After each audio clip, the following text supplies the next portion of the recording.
Good morning. Sensya na kayo guys, may maingay ang radyo.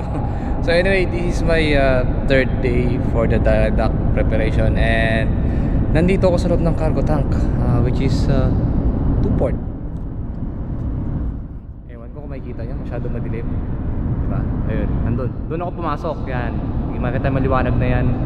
That's 20.14 meters above. Then yan, kita nyo hagdanan, ewan ko nakikita yung hagdanan, may hagdanan sa mga, titignan natin mamaya. So ngayon, natapos linisin ng mga tropa itong tangke na to. Ang gagawin natin ay i-check natin kung maganda yung linis, kasi may order ang superintendent namin, which is ang superintendent is big boss natin, di ba, si boss, na dapat malinis ang tangke at yung bell mount ay dapat malinis din, walang tubig. So i-check natin yung ginawa nila kahapon. Okay guys, tara, samahan nyo ako. Joke lang. So anyway, sige, go. Let's check what they've done here at Tuport cargo tank. Ako nakikita nyo, tingin ko nakikita nyo. Yan. So ito yung yan, deck, diba? Tapos meron ditong vertical ladder. Yan. Yan yung vertical ladder. Teka, ayusin ko lang yung flashlight, ha. Nakangabit ako eh. Ayan. So ito yung vertical ladder, okay. Way up high there. Okay. Okay. So ngayon nasa to starboard, ito yung side ng barko. Kita nyo, naka siya, naka diagonal. Yan. Linis ha, maganda pagkagawa. Yung pagkatang cleaning ko kahit paano, it's dry, diba? With the 80% degrees water as ordered, seawater. Ito ang kinalabasan, diba? Walang oil, diba? Wala siyang oil. Bare paint talaga. Yan, bare paint. Okay. So ito naman yung guys, steam coil.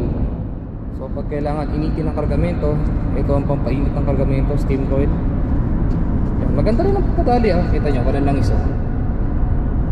Diba? Yun, diba? Walang langis. Maganda ang pagkakagawa natin. Sana makagustuhan ni SQ tong linis natin, diba? Ayan.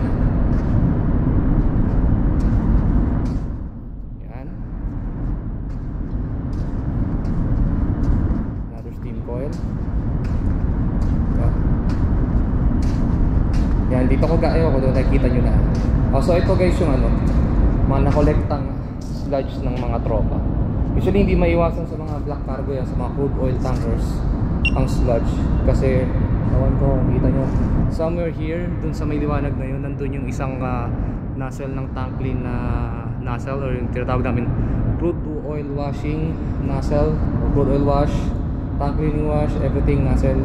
So itong mga ito na to, dito nakuha yan sa gilid na hindi nakaka-penetrate. Dapat natin yan, kita nyo, hindi nakaka-penetrate dyan yung yung car-wash, dahil kita nyo may bubong siya dito. Okay, kita yan. Yan, so yan ang bumublock dyan sa sa tubig, sa nozzle, kaling sa nozzle. So hindi niya masyado nawawash yung mga gilid-gilid talaga. Pero dito yung mga pag-flowing naman siya, usually makita nyo yung mga butas na yan, yung tumutulo. Tapos dito yung mga dyan, may ayan, kita nyo walang langis dyan kasi na-flowingan siya. Pero ito kasi part na to, hindi ito na agad mapupuntahan. Kaya kung makikita nyo, yan ang itsura ng ng sludge yan natira nila. So mamaya advice ko kay boss na balikan nila, kasi may natira silang pack job. So ang order kasi ni SQ dapat malinis ang boto. So nakita nyo hagdanan, dyan ako galing. Yan. Okay, lakad pa tayo. Ito yung steam line ulit.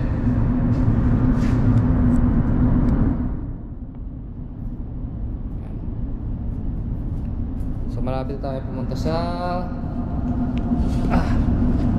main stripping line. Stripping line at saka yung main valve niya, kung saan lumalabas, pumapasok ang kargamento.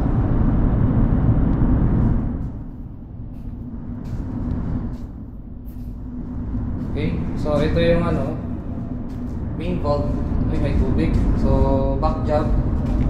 Ayan, makikita nyo, kailangan natin palinis to kasi ang gusto ni SQ is walang tubig, which is usually talaga pag inspection is dapat wala, malinis to, wala tong tubig.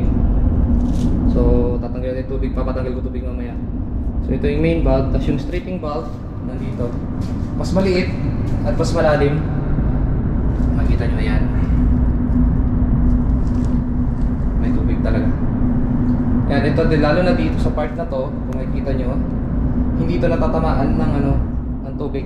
Yung pag-tin lang clean mo, yung part na yun, nakita mo, hindi matatamaan niya kasi tingnan nyo, nakabablock nito.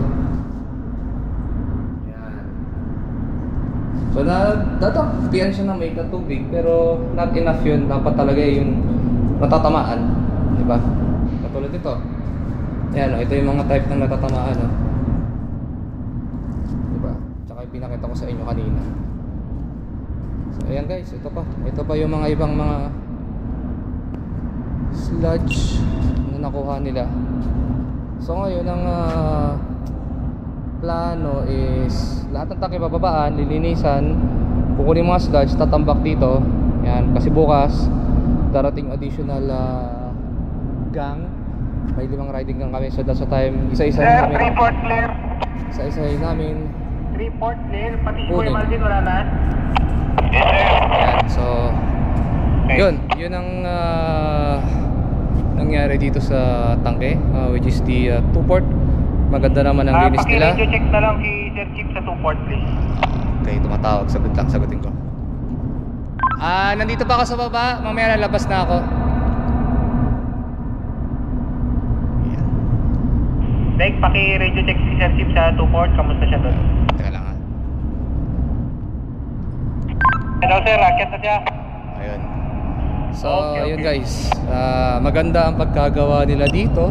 Malinis, diba? Malinis sa pagkagawa. Mga sludge medyo marami, pero hindi maiwasan ganun talaga, diba? Overall para sa akin, isa na naman tong magandang aking nagawa. Dahil yun nga, hindi siya malangis. Kasi pag malangis ang cargo tank, ang mangyayari niyan, pinapahirapan yung mga tao, diba? Mas marami silang papalahin ng mga sludge.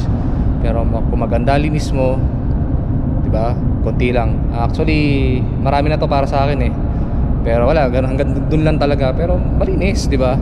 Kasi yung pinakamalinis ko is around 5 bags lang ang nakuha. Pero anyway, bago yun 5 years old vessel yun. Ito kasi 20 years old vessel, so medyo matanda na rin. At alam nyo naman, pag matanda ang barko, may mga dispalinghadong mga gamit, diba? Not like yung 5 years old vessel, talagang solid yung mga nun, mga equipments. Not like ito, medyo nahirapan ako Pasok ho.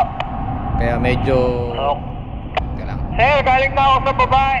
Wala ako nung siklin, itatanong pa daw kay second engineer kung anong pwedeng ipalit. Sige. Yun. Mahirap pakipagsabay sa radyo, din nyo ako maintindihan. Sana ba nga ba? So yun, anyway, maganda, diba? Ganda ulit natin, maganda.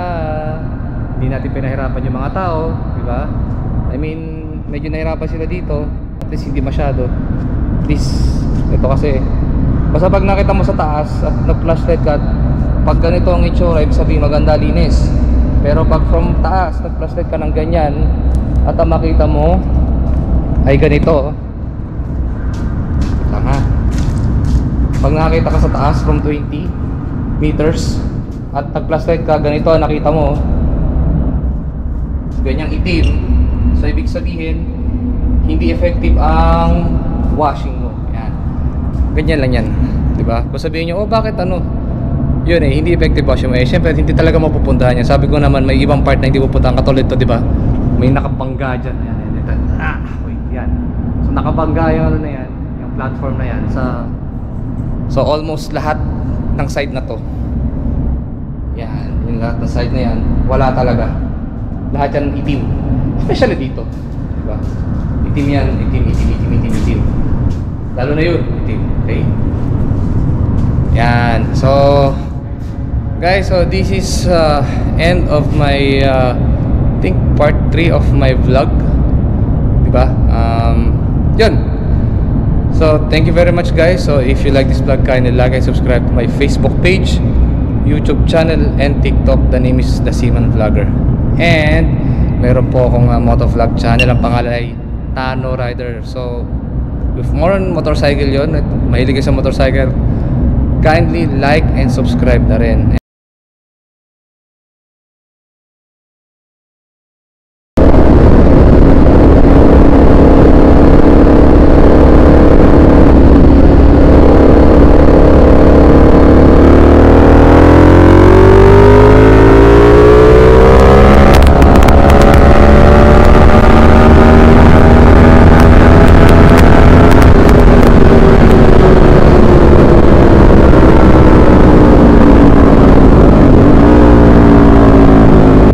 Okay guys, so thank you very much. See you on my next vlog. Alas 12 na, lunch break.